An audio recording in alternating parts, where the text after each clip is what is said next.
সবাইকে আবার স্বাগতম। আমি আপনাদের এখন ভেক্টরের সাথে পরিচয় করাবো। আমি এর মধ্যেই ভেক্টর কি তা বলেছি, কিন্তু এখন একে আরও ভালোভাবে কিভাবে কাজে লাগানো যায় তা দেখাবো।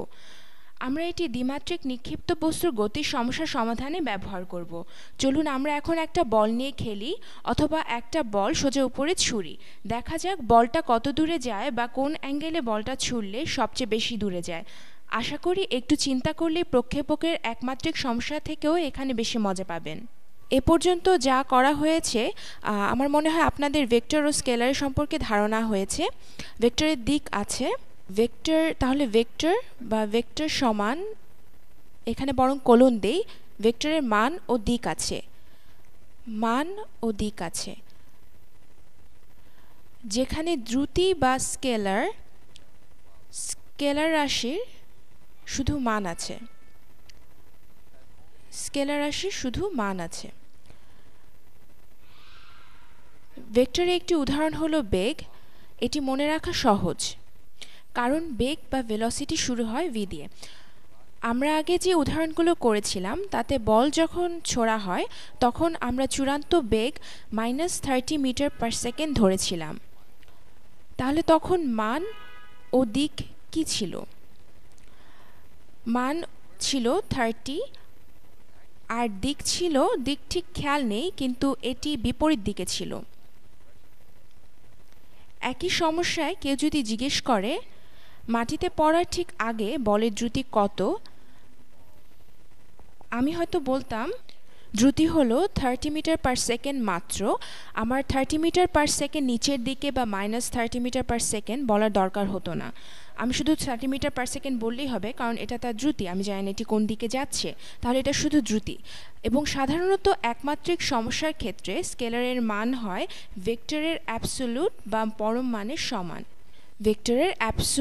পরম মানের সমান।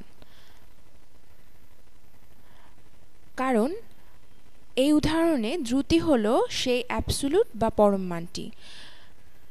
যদি আমার প্রাথমিক বেগ ধনাত্মক বা +30 মিটার পার সেকেন্ড হয়, তাহলে দ্রুতি তখনও 30 মিটার পার সেকেন্ডই থাকবে। আমি এই ধারণার কথাই একটু বলতে চাচ্ছিলাম।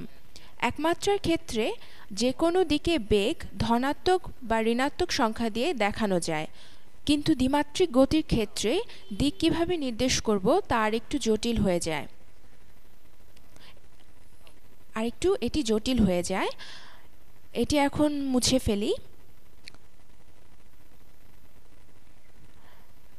একটি উদাহরণ দিয়ে আমি দেখাই। ধরি আমি একটা বল নিই, একটি সবুজ বল নিয়ে ছুঁড়ে মারি।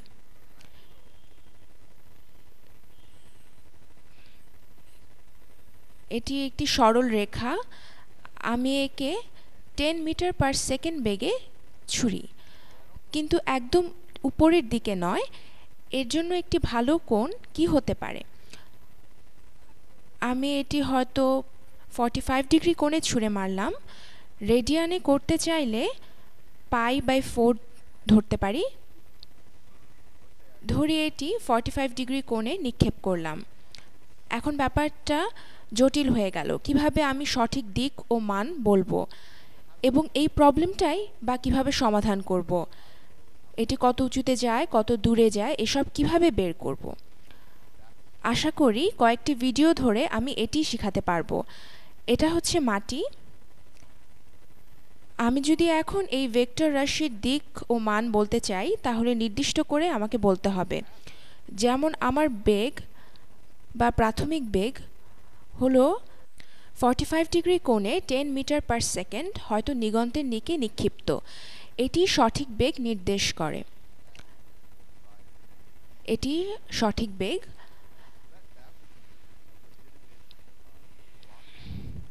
কিন্তু এটা বোঝা কিছুটা কঠিন। আমি তাই ভেক্টরের খুব ভালো একটা জিনিস শেখাবো।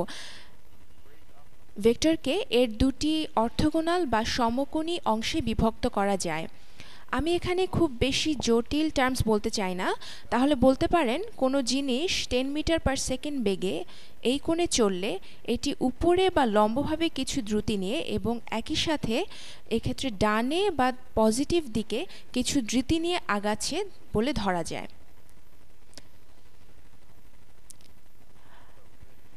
তাহলে একে অক্ষ কল্পনা করলে এটি y অক্ষে কিছু নির্দিষ্ট দ্রুতিতে ও x অক্ষের দিকে নির্দিষ্ট দ্রুতিতে যাচ্ছে।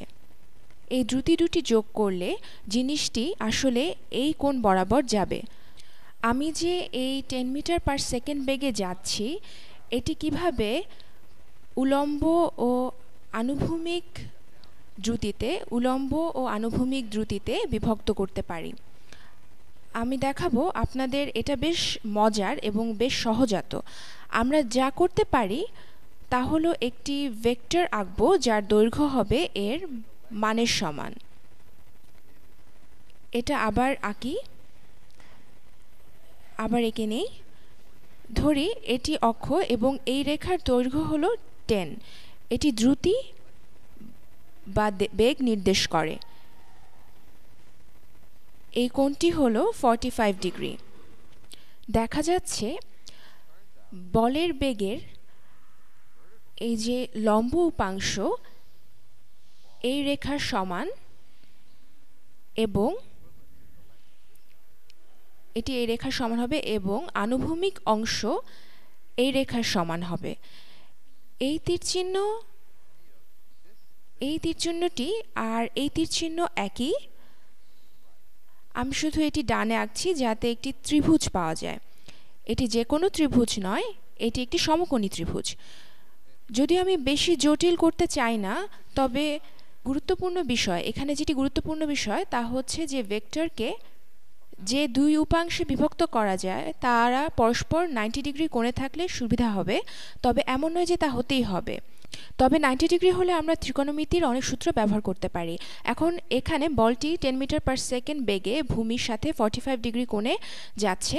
তাহলে উপরের দিকে এটি কত দ্রুতিতে এগুচ্ছে?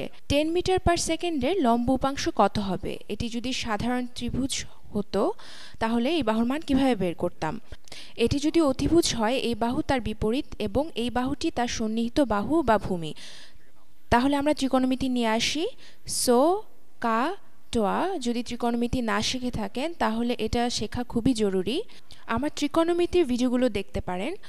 সো কা টোয়া তাহলে কোন ত্রিকোণমিতিক অনুপাতে অপোজিট বা লম্ব ও হাইপোটেনিউস বা অতিভুজ আছে? তাহলে তা হলো সো বা সাইন। আমরা জানি সাইন থিটা হলো অপোজিট বা লম্ব ভাগ অতিভুজ বা হাইপোটেনিউস এর সমান। আমরা জানি সাইন 45 ডিগ্রি সমান সমান ভার্টিক্যাল ভেলোসিটি বা ভিভি, যা বেগের লম্ব উপাংশ। এটি বেগের লম্ব উপাংশ। আমি এরকম ভ্যারিয়েবল ফিজিক্স ক্লাসে কখনো ব্যবহার হতে দেখিনি, কিন্তু এটি এইভাবে দেখানোই যায়। এটি হচ্ছে বেগের লম্ব উপাংশ এবং এটি হচ্ছে আনুভূমিক উপাংশ। এরপর আমি আরও প্রচলিত চিহ্ন দেখাবো, কিন্তু এখন এতেই হবে। তাহলে আমার লম্ব উপাংশ বা উপরের দিকে বেগ হলো এটি হলো আচ্ছা সাইন 45 ডিগ্রি সমান বেগের লম্ব উপাংশ ভাগ এই কোণ বরাবর বেগ বা 10। আর এখানে আনুভূমিক উপাংশের মান কত? আচ্ছা আগে এটা দেখাই। এখানে লম্ব উপাংশ সমান 10 গুণ সাইন 45 ডিগ্রি এবং একইভাবে আনুভূমিক দিকে বেগের ক্ষেত্রে সেটা হবে ভূমি ভাগ অতিভুজ। কাহ মানে হলো অ্যাডজাসেন্ট ভাগ হাইপোটেনিউস আর সেটা হবে কোসাইন। তাহলে বলতে পারি কোসাইন 45 ডিগ্রি সমান আনুভূমিক দিকে বেগ ভাগ 10। আনুভূমিক দিকে বেগের উপাংশ সমান 10 গুণ কোসাইন 45 ডিগ্রি। আমার সময় প্রায় শেষ, তাই আমি পরের ভিডিওতে বাকিটুকু করাবো।